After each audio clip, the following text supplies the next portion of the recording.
ಎಲ್ಲರಿಗೂ ನಮಸ್ಕಾರ. ನೀವು ಎಲ್ಲ ಭಾಳ ದೂರದಿಂದ ಬಂದಿದ್ದೀರಾ.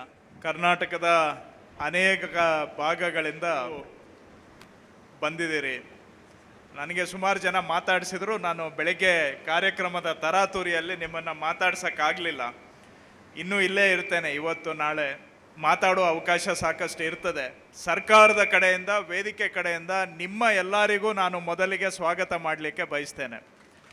ಅದೇ ಥರ ಅನೇಕ ಸಂಸ್ಥೆಗಳ ಪ್ರತಿನಿಧಿಗಳು ಬಂದಿದ್ದಾರೆ, ಅವರಿಗೂ ಸಹ ನನ್ನ ಧನ್ಯವಾದ.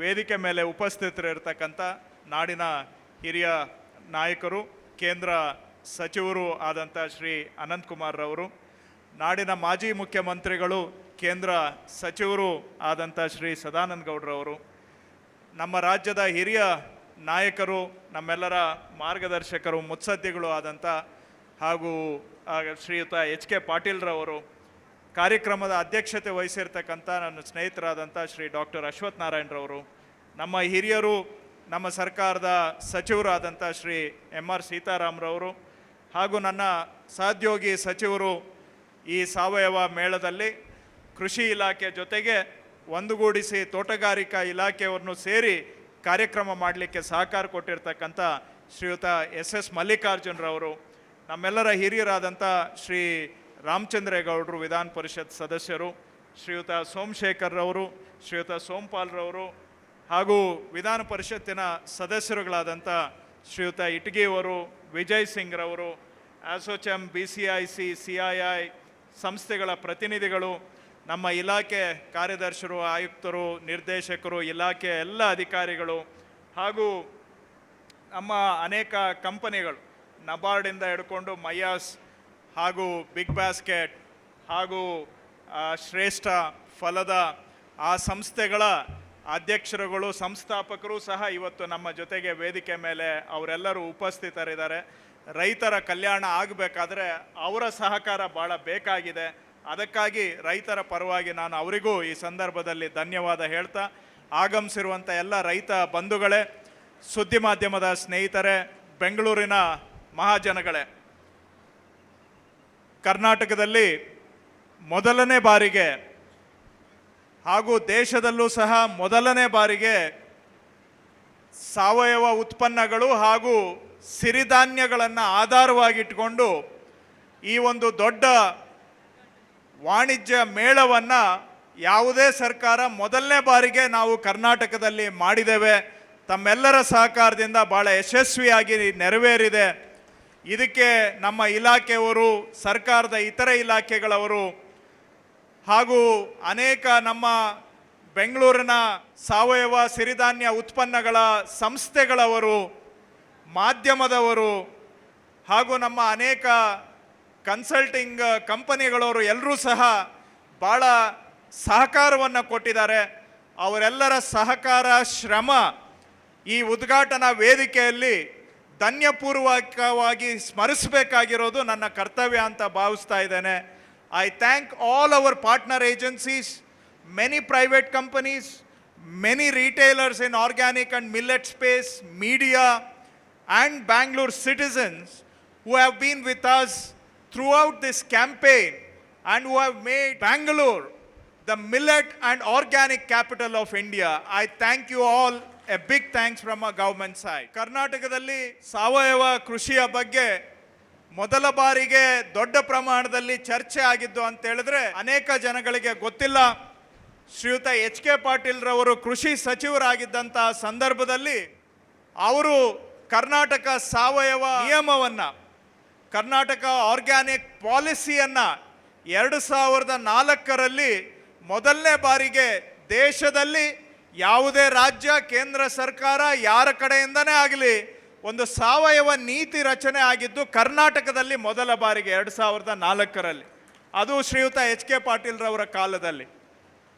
ಆಗ ಕರ್ನಾಟಕದಲ್ಲಿ ಇದ್ದಿದ್ದು ಸಾವಯವ ಕ್ಷೇತ್ರ 2,500 hectare Pradesh, 2,500 hectare Pradesh.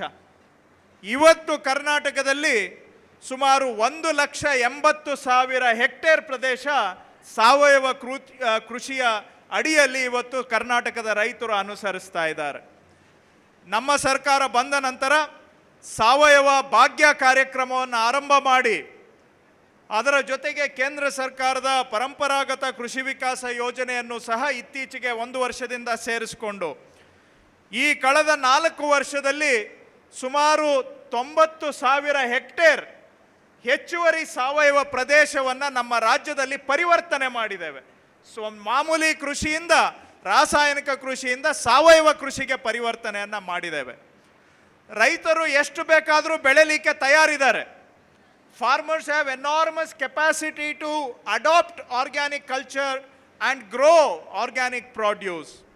But the bottleneck is they are not able to get good markets, access to good markets and good prices in the market. ರೈತರಿಗೆ ಒಂದೇ ಒಂದು ತಡೆ ಇರೋದು ಅಂದರೆ ಅವರು ಬೆಳೆದಂಥ ಸಾವಯವ ಉತ್ಪನ್ನಗಳಿಗೆ ಒಳ್ಳೆ ದರ ಸಿಗ್ತಾ ಇಲ್ಲ, ನಿಯಮಿತವಾದಂಥ ಮಾರುಕಟ್ಟೆ ಸಿಗ್ತಾ ಇಲ್ಲ. ಆದರೆ ಇಲ್ಲಿ ಕಂಪನಿಗಳವ್ರು ಕೂತಿದ್ದಾರೆ. ಈ ಮಾತನ್ನು ಹೇಳಿದ್ರೆ ಅವರಿಗೆ ಆಶ್ಚರ್ಯ ಆಗುತ್ತೆ. When I have talked with them, they are very surprised because they are having enormous difficulty procuring organic produce. They are unable to keep their shelves stocked. ಇಟ್ಟು ಕೂಡಲೇ ಖಾಲಿ ಆಗ್ತದೆ ಅವ್ರದ್ದು. ರಿಲಯಬಲ್ ಆಗಿ ಸಪ್ಲೈ ಸಿಗ್ತಾ ಇಲ್ಲ ಅವರಿಗೆ. ಸೊ ನಾವು ಒಂದು ರೀತಿ ವಿಪರ್ಯಾಸದ ಪರಿಸ್ಥಿತಿಯಲ್ಲಿ ಇದ್ದೇವೆ. ರೈತರು ನಮಗೆ ಒಳ್ಳೆ ದರ ಸಿಗ್ತಾ ಇಲ್ಲ, ಒಳ್ಳೆ ಮಾರುಕಟ್ಟೆ ಸಿಗ್ತಾ ಇಲ್ಲ ಅಂತಾರೆ. ಕಂಪನಿಗಳವರು ಕೇಳಿದ್ರೆ ನಮಗೆ ಸರಿಯಾಗಿ ಸಾವಯವ ಉತ್ಪನ್ನ ಸಿಗ್ತಾ ಇಲ್ಲ ಮಾರಾಯರೆ ಅಂತ ಅವರು ಹೇಳ್ತಾರೆ. ಸೊ ಇದು ಯಾಕೆ ಈಗ ಆಗ್ತಾ ಇದೆ ಅಂದರೆ ರೈತರು ಅಸಂಘಟಿತರು, ಮತ್ತು ನಮ್ಮ ರೈತರು ಸಣ್ಣ ಸಣ್ಣ ರೈತರು. ಅದೇ ಯುರೋಪ್ನಲ್ಲಿ ಅಮೇರಿಕಾದಲ್ಲಿ ಆದರೆ ಒಬ್ಬ ರೈತರ ಹತ್ರ 5,000 ಎಕರೆ ಜಮೀನು ಇರುತ್ತೆ. ಆ ಒಂದು ಕಂಪನಿಗೆ ಬೇಕಾದಂಥ ಎಲ್ಲ ಸಾವಯವ ಉತ್ಪನ್ನ ಒಂದೇ ರೈತ ಬೆಳೆದು ಕೊಡ್ಬೋದು. ಇಲ್ಲಿ 5,000 ರೈತರು ಅಂತೇಳಿ 5,000 ಎಕರೆ ಅಂದರೆ ಸುಮಾರು 2,000 ರೈತರು ಇರ್ತಾರೆ. ಅದರಲ್ಲಿ ಒಬ್ಬೊಬ್ಬ ರೈತರ ಜೊತೆಗೂ ಕಂಪನಿಗಳವರಿಗೆ ವ್ಯವಹಾರ ಮಾಡೋದು ಭಾಳ ಕಷ್ಟ. ಅದಕ್ಕಾಗಿ ನಾವು ಏನು ಮಾಡಿದ್ದೇವೆ, ಉತ್ತರಾಖಂಡದ ಕೃಷಿ ಮಂತ್ರಿಗಳು ನಮ್ಮ ಕಾರ್ಯಕ್ರಮಕ್ಕೆ ವಿಶೇಷ ಅತಿಥಿಗಳಾಗಿ ಆಗಮಿಸಿದ್ದಾರೆ. ಅವರಿಗೆ ನಾನು ಈ ಕಾರ್ಯಕ್ರಮಕ್ಕೆ ಸ್ವಾಗತವನ್ನು ಬಯಸ್ತಾ ಇದ್ದೇನೆ. ಉತ್ತರಾಂಚಲ ರಾಜ್ಯ, ಉತ್ತರಾಖಂಡ ಅಲ್ಲ, ಉತ್ತರಾಂಚಲ. ರೈತರು ಅಸಂಘಟಿತರಾಗಿರೋದ್ರಿಂದ ಮತ್ತು ನಮ್ಮ ಹಿಡುವಳಿ ಗಾತ್ರ ಎಲ್ಲ ಸಣ್ಣ ಸಣ್ಣದು ಇರೋದ್ರಿಂದ ಕಂಪನಿಗಳವರು ಸಹ ವೈಯಕ್ತಿಕವಾಗಿ ರೈತರ ಜೊತೆಗೆ ವ್ಯವಹಾರ ಮಾಡಿ ನಮ್ಮಿಂದ ಖರೀದಿ ಮಾಡೋದು ಅಸಾಧ್ಯ. ಅದಕ್ಕಾಗಿ ಕಳೆದ 2 ವರ್ಷದಿಂದ ಕರ್ನಾಟಕದಲ್ಲಿ ನಾವು ಏನು ಮಾಡಿದ್ದೇವೆ, ರಾಜ್ಯದ ಸುಮಾರು 60-70 ಸಾವಿರ ರೈತರನ್ನು, ರಾಜ್ಯದ ಎಲ್ಲ ಭಾಗದಲ್ಲಿ ಇರ್ತಕ್ಕಂಥ ರೈತರನ್ನು, ಸಾವಯವ ರೈತರನ್ನು ಒಂದುಗೂಡಿಸಿ ಸುಮಾರು 14 ಸಾವಯವ ರೈತರ ಒಕ್ಕೂಟಗಳನ್ನು ರಚನೆ ಮಾಡಿದ್ದೇವೆ. ಆರ್ಗ್ಯಾನಿಕ್ ಫಾರ್ಮರ್ಸ್ ಫೆಡರೇಷನ್ಸ್, 14 ಸಾವಯವ ರೈತರ ಒಕ್ಕೂಟಗಳನ್ನು ರಚನೆ ಮಾಡಿದ್ದೇವೆ. ಆ ಒಕ್ಕೂಟದ ಕೆಳಗಡೆ ಒಂದೊಂದು ಒಕ್ಕೂಟದಲ್ಲಿ 2-3 ಸಾವಿರ ರೈತರು ಇರ್ತಾರೆ. ಒಕ್ಕೂಟದ ಜವಾಬ್ದಾರಿ ಏನಂದರೆ ಆ ರೈತರು ಬೆಳೀತಕ್ಕಂಥ ಉತ್ಪನ್ನಗಳನ್ನು ಒಂದುಗೂಡಿಸಿ, ಅಂದರೆ ಅಗ್ರಿಗೇಟ್ ಮಾಡಿ, ಖಾಸಗಿ ಸಂಸ್ಥೆಗಳಿಗೆ ಅವರಿಗೆ ಬೇಕಾದಂಥ ಸಮಯದಲ್ಲಿ ನಿಯಮಿತವಾಗಿ ಅವರಿಗೆ ಸರಬರಾಜು ಮಾಡ್ತಕ್ಕಂಥ ಉದ್ದೇಶವನ್ನು ಇಟ್ಕೊಂಡು ನಾವು ಸಾವಯವ ರೈತರ ಒಕ್ಕೂಟಗಳನ್ನು ರಚನೆ ಮಾಡಿದ್ದೇವೆ. ಕಳೆದ 1 ವರ್ಷದಿಂದ ಅವರಿಗೆ ಅವರು ಬೆಳೆದಂಥ ಉತ್ಪನ್ನವನ್ನು ಒಗ್ಗೂಡಿಸುವುದರ ಬಗ್ಗೆ, ಅದನ್ನು ಪ್ಯಾಕ್ ಮಾಡೋದರ ಬಗ್ಗೆ, ಲೇಬಲ್ ಮಾಡೋದರ ಬಗ್ಗೆ ಅವರಿಗೆ ನಾವು ಅನೇಕ ತರಬೇತಿ ಕಾರ್ಯಕ್ರಮಗಳನ್ನು ಕೊಟ್ಟಿದ್ದೇವೆ. ಅಷ್ಟೇ ಅಲ್ಲ, ಇಂಥ ಎಲ್ಲ ಕಂಪನಿಗಳವರನ್ನ ಕರೆಸಿ ಆ ಒಕ್ಕೂಟಗಳ ಜೊತೆಗೆ ಮಾತುಕತೆ ಮಾಡಿಸಿ ಅವರಿಬ್ಬರ ನಡುವೆ ವ್ಯವಹಾರವನ್ನು ಕುದುರಿಸುವಂಥ ಪ್ರಯೋಗಗಳನ್ನು ಸಹ ನಾವು ಮಾಡ್ತಾ ಬಂದಿದ್ದೇವೆ. So we have been trying to facilitate farmers to aggregate their produce, pack it, label it and supply reliability to big companies.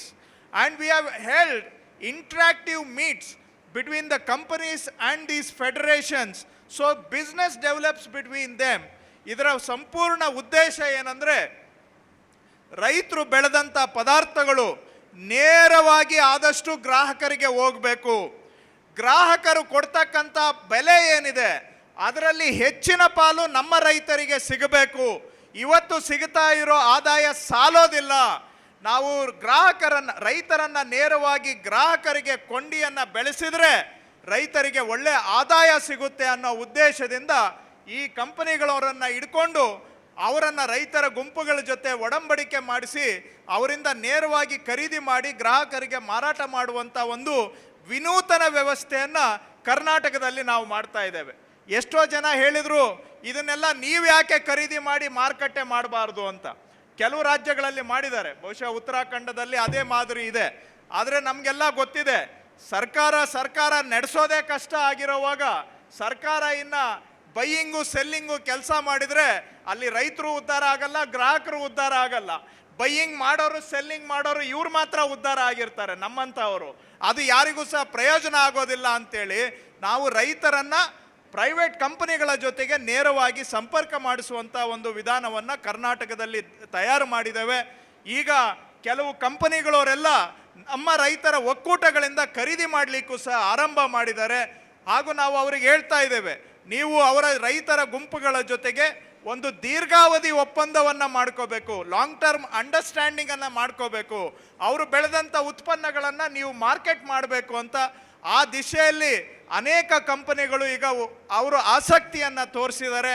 ಅದರ ಮೊದಲ ಭಾಗವಾಗಿ ನಮ್ಮ ಬೆಂಗಳೂರಿನ ಸಂಸ್ಥೆ ಆದಂಥ ಬಿಗ್ ಬಾಸ್ಕೆಟ್ನವರು today they are signing an expression of interest with some of the farmer groups to sell the farmers produce directly to consumers through the BigBasket platform.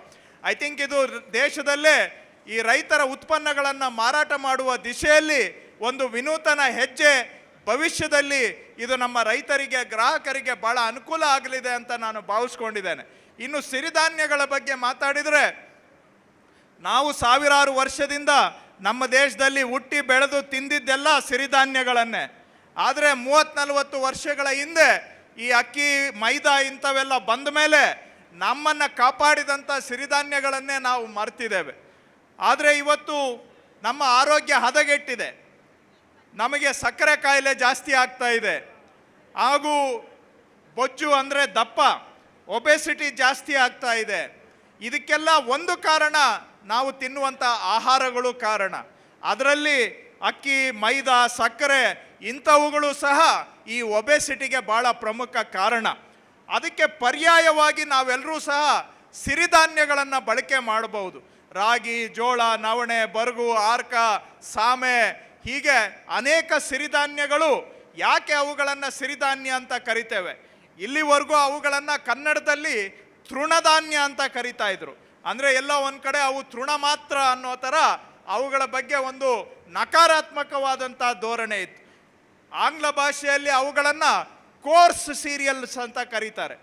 ಅದರ ಬದಲಿಗೆ ನಾವಿವತ್ತು ಕನ್ನಡದಲ್ಲಿ ಅವುಗಳನ್ನು ಸಿರಿಧಾನ್ಯ ಅಂತ ನಾವು ಮರುನಾಮಕರಣ ಮಾಡಿದ್ದೇವೆ. ಯಾಕೆ ಅಂದರೆ ಅವು ಸಂಪತ್ತಿನಿಂದ ಕೂಡಿದವೆ, ಆರೋಗ್ಯದಿಂದ ಕೂಡಿದವೆ, ಪೌಷ್ಟಿಕಾಂಶದಿಂದ ಕೂಡಿದವೆ. ಅವು ಇವತ್ತು ಸಿರಿಧಾನ್ಯಗಳು ನಮ್ಮ ನೆರವಿಗೆ ಬರ್ತಾ ಇದ್ದಾವೆ. ಸಿರಿಧಾನ್ಯ ಅಂತ ಹೇಳಿದ ಕೂಡಲೇ ಅದೆಲ್ಲ ನಮ್ಮ ಹಳ್ಳಿ ಕಡೆ ರಾಗಿ ಮುದ್ದೆ ತಿನ್ನೋರು, ಉತ್ತರ ಕರ್ನಾಟಕದಲ್ಲಿ ಜೋಳ ರೊಟ್ಟಿ ತಿನ್ನೋರು, ಇದೊಂದು ರೀತಿ ರೈತರು ಬಡವರ ಆಹಾರ ಅನ್ನೋ ಮನೋಭಾವ ಇವತ್ತು ನಮ್ಮ ಅನೇಕ ಮನಸ್ಸುಗಳಲ್ಲಿದೆ. ಆದರೆ ಇವತ್ತು ಅವರಿಗೆಲ್ಲ ನಾನು ಒಂದು ರೀತಿ ಎಚ್ಚರಿಕೆಯ ಸಂದೇಶ ಕೊಡಲಿಕ್ಕೆ ಬಯಸ್ತೇನೆ. ಅದು ಅವುಗಳನ್ನು ತಿನ್ನೋದ್ರಿಂದ ನಮ್ಮ ರೈತರು ಆರೋಗ್ಯವಾಗಿದ್ದಾರೆ. ನೀವು ಯಾವತ್ತು ಅವುಗಳನ್ನ ಬಿಟ್ರಿ, ಅದಾದಮೇಲೆ ನಿಮಗೆ ಇವತ್ತು ಡಯಾಬಿಟೀಸ್ ಬರ್ತಾ ಇದೆ, ಒಬೆಸಿಟಿ ಬರ್ತಾ ಇದೆ, ಕಿಡ್ನಿ ಪ್ರಾಬ್ಲಮ್ ಬರ್ತಾ ಇದೆ. ಹಾಗಾಗಿ ನೀವು ಯಾರ್ಯಾರು ಇದ್ದೀರಿ ನಮ್ಮ ಸಿರಿಧಾನ್ಯಗಳನ್ನು ಒಂದು ಥರ ನಿರ್ಲಕ್ಷ್ಯ ಮಾಡ್ತಾ ಇದ್ರಿ, ಪೂರ್ ಮ್ಯಾನ್ಸ್ ಫುಡ್ ಅಂತ ನೋಡ್ತಾ ಇದ್ರಿ, ಅಂಥ ಶ್ರೀಮಂತರಿಗೆ ಇವತ್ತು ಸಿರಿಧಾನ್ಯಗಳು ಅವರ ವರದಾನವಾಗಿದ್ದಾವೆ. Poor man's food is become rich man's saviour today because of our millets and nutri cereals. ಅವುಗಳ ಅರಿವು ಇರಲಿಲ್ಲ. ಆ ಅರಿವನ್ನು ಮೂಡಿಸುವಂಥ ಕಾರ್ಯಕ್ರಮಗಳನ್ನು ಕಳೆದ 1-1.5 ವರ್ಷದಿಂದ ನಾವು ರಾಜ್ಯದಲ್ಲಿ ಮಾಡ್ತಾ ಇದ್ದೇವೆ. ಅದರ ಪ್ರಯುಕ್ತ ಇವತ್ತು ಸಿರಿಧಾನ್ಯಗಳಿಗೆ ಬೇಡಿಕೆ ಬರ್ತಾ ಇದೆ ಹೆಚ್ಚು ಹೆಚ್ಚು. ಯಾವುದೇ ಅಂಗಡಿ ಮುಗ್ಗಟ್ಟಿಗೆ ಹೋದ್ರೂ ಅಲ್ಲಿ ಸಿರಿಧಾನ್ಯಗಳನ್ನು ಕೇಳುವಂತಹದ್ದು ಅರಿವನ್ನು ನಾವು ಮೂಡಿಸಿದ್ದೇವೆ. ಸಿರಿಧಾನ್ಯಗಳು ನಮ್ಮ ಆರೋಗ್ಯಕ್ಕಷ್ಟೇ ಒಳ್ಳೆಯದಲ್ಲ, ಅವು ರೈತರಿಗೂ ಒಳ್ಳೆಯದು, ಪರಿಸರಕ್ಕೂ ಸಹ ಒಳ್ಳೆಯದು. ಈ ಸಿರಿಧಾನ್ಯಗಳ ಸಂದೇಶವನ್ನು ಈ ವೇದಿಕೆಯ ಮುಖಾಂತರ ನಾವು ರಾಜ್ಯದ ಎಲ್ಲ ಜನಗಳಿಗೆ ಕೊಂಡೊಯ್ಯುವಂಥ ಪ್ರಯತ್ನ ಮಾಡ್ತಾ ಇದ್ದೇವೆ. ಸಿರಿಧಾನ್ಯ ಹಾಗೂ ಸಾವಯವ ಉತ್ಪನ್ನಗಳು ಇವು ನಮ್ಮ ಆರೋಗ್ಯಕ್ಕೂ ಒಳ್ಳೆಯದು, ರೈತರಿಗೂ ಒಳ್ಳೆಯದು, ಪರಿಸರಕ್ಕೂ ಸಹ ಒಳ್ಳೆಯದು. ಹಾಗಾಗಿ ಇವು ಭವಿಷ್ಯದ ಆಹಾರಗಳು. They are the smart foods, super foods of the future. ಹಾಗಾಗಿ ನಾವೆಲ್ಲರೂ ಸಹ ಸಿರಿಧಾನ್ಯಗಳನ್ನು ಸ್ವಾಗತಿಸೋಣ, ಸಾವಯವ ಉತ್ಪನ್ನಗಳನ್ನು ಸ್ವಾಗತಿಸೋಣ ಅನ್ನೋ ಒಂದು ಸಂದೇಶವನ್ನು ಇಟ್ಕೊಂಡು ನಾವು ಈ ಒಂದು ಬೃಹತ್ ಮೇಳವನ್ನು ಆಯೋಜನೆ ಮಾಡಿದ್ದೇವೆ. ಇಲ್ಲಿ ನಮ್ಮ ಸಾವಯವ ಬೆಳೆಗಾರರ ಒಕ್ಕೂಟಗಳು ಅವರು ಬೆಳೆಯುವಂಥ ಸಾಮರ್ಥ್ಯವನ್ನು ಪ್ರದರ್ಶನ ಮಾಡ್ತಾ ಇದ್ದೇವೆ. ಆದಷ್ಟು ಕಂಪನಿಗಳಿಗೆ ನಾವು ತಾಕೀತು ಮಾಡ್ತಾ ಇದ್ದೇವೆ, ನಿಮಗೆ ಏನು ಬೇಕು, ಸಿರಿಧಾನ್ಯ ಬೇಕಾ, ಸಾವಯವ ಉತ್ಪನ್ನ ಬೇಕಾ, ನಮ್ಮ ರೈತ ಬೆಳೆಗಾರರ ಒಕ್ಕೂಟಗಳಿದ್ದಾವೆ, ಅವರ ಜೊತೆ ಒಡಂಬಡಿಕೆ ಮಾಡಿಕೊಂಡು ಅವರಿಂದ ನೇರವಾಗಿ ಖರೀದಿ ಮಾಡಿ ನಿಮಗೆ ಅದನ್ನು ಸರಬರಾಜು ಮಾಡುವಂಥ ಕೆಲಸವನ್ನು ಒಕ್ಕೂಟಗಳು ಮಾಡ್ತವೆ. ಅದಕ್ಕೆ ಏನಾದರೂ ಪ್ಯಾಕಿಂಗ್ ಬೇಕಾದರೆ, ಮೆಷಿನ್ ಬೇಕಾದರೆ ಸರ್ಕಾರ ನಾವು ಅದಕ್ಕೆ ಬಂಡವಾಳ ಹೂಡ್ತೇವೆ ಅನ್ನುವಂಥ ಒಂದು ಭರವಸೆಯನ್ನು ಸಹ ಕೊಟ್ಟಿದ್ದೇವೆ. ಹಾಗಾಗಿ ನಾವು ಕಂಪನಿಗಳನ್ನು ಯಾಕೆ ಟ್ರೇಡ್ ಫೇರ್ ಅಂತ ಕರಿತಾ ಇದ್ದೀವಿ ಅಂದರೆ, ಅನೇಕ ರೀಟೈಲರ್ಸ್ ಬಂದಿದ್ದಾರೆ, ಅವರಿಗೆ ಮಾರಾಟನೂ ಆಗಬೇಕು, ರೀಟೈಲರ್ಸು ಹೋಲ್ಸೇಲರ್ಸು ಅವರಿಗೆ ಪರಸ್ಪರ ಪರಿಚಯ ಆಗಬೇಕು, ಹಾಗೂ ಹೋಲ್ಸೇಲರ್ಸಿಂದ ರೈತರಿಗೆ ಸಂಬಂಧ ಬೆಳಿಬೇಕು, ರೈತರ ಒಕ್ಕೂಟಗಳಿಗೆ ಸಂಬಂಧ ಬೆಳಿಬೇಕು. ಇವರೆಲ್ಲರ ನಡುವೆ ಒಂದು ವ್ಯವಹಾರ ಬೆಳವಣಿಗೆ ಆಗಬೇಕು ಅನ್ನೋ ಉದ್ದೇಶದಿಂದ ಈ ಬೃಹತ್ ವಾಣಿಜ್ಯ ಮೇಳವನ್ನು ನಾವು ಹಮ್ಮಿಕೊಂಡಿದ್ದೇವೆ. ಮೊದಲನೇ ಬಾರಿಗೆ ಇಂಥ ಕಾರ್ಯಕ್ರಮ ದೇಶದಲ್ಲಿ ನಡೀತಾ ಇದೆ. ಹಾಗೂ ಇದರ ಸಂದೇಶ ಮುಂದಿನ ದಿನಗಳಲ್ಲಿ ರಾಷ್ಟ್ರೀಯ ಮಟ್ಟಕ್ಕೆ ತೆಗೆದುಕೊಂಡು ಹೋಗಬೇಕು ಅನ್ನೋ ಉದ್ದೇಶವನ್ನು ಸಹ ನಾವು ಇಟ್ಕೊಂಡಿದ್ದೇವೆ. ಆ ಪ್ರಯತ್ನದಲ್ಲಿ ನಿಮ್ಮೆಲ್ಲರ ಸಹಕಾರ ನಮ್ಮ ಜೊತೆಗೆ ಇರಲಿ.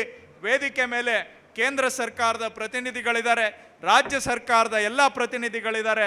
ಅವರ ಸಹಕಾರವೂ ಸಹ ಈ ಸಾವಯವ ಹಾಗೂ ಸಿರಿಧಾನ್ಯಗಳ ಸಂದೇಶವನ್ನು ಇನ್ನೂ ವಿಸ್ತೃತವಾಗಿ ನಾವು ತೆಗೆದುಕೊಂಡು ಹೋಗಬೇಕಾದ್ರೆ ನಿಮ್ಮೆಲ್ಲರ ಸಹಕಾರ ನಮಗೆ ಬೇಕಾಗ್ತದೆ.